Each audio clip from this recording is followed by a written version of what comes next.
అల్పపీడనం ఈశాన్య రుతుపవనాల ప్రభావంతో తమిళనాడులో కురిసిన భారీ వర్షాలతో అనేక ప్రాంతాలు జలదిగ్బంధంలో చిక్కుకున్నాయి. చెన్నైలోని ప్రఖ్యాత సత్యభామ విశ్వవిద్యాలయం విద్యార్థులకు వరద కష్టాలు తప్పలేదు. అల్పపీడన మండల ప్రభావంతో కురిసిన భారీ వర్షాలకు చెన్నై శివారు కాంచీపురం జిల్లా సెమ్మనజేరిలోని 2000 ఎకరాల్లో ఉన్న సత్యభామ డీమ్డ్ యూనివర్సిటీలోకి భారీగా వరద నీరు వచ్చి చేరింది.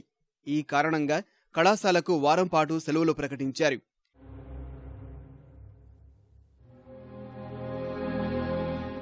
యూనివర్సిటీ ప్రాంగణంలో పోస్టాఫీసు, బ్యాంకు, ఏటీఎంలలోకి కూడా వాననీరు ప్రవేశించింది.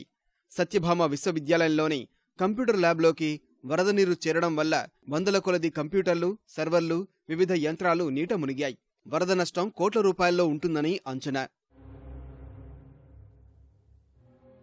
యూనివర్సిటీలోని విద్యార్థులను పడవల సాయంతో అధికారులు స్వస్థలాలకు పంపించారు. కళాశాలలో 20% పైగా తెలుగు రాష్ట్రాల విద్యార్థులు ఉన్నారు. క్యాంపస్లో 5 అడుగుల మేర నీరు నిలిచిపోయింది. నీరంతా ఇంకిపోయేందుకు 2 వారాల సమయం పట్టవచ్చని భావిస్తున్నారు.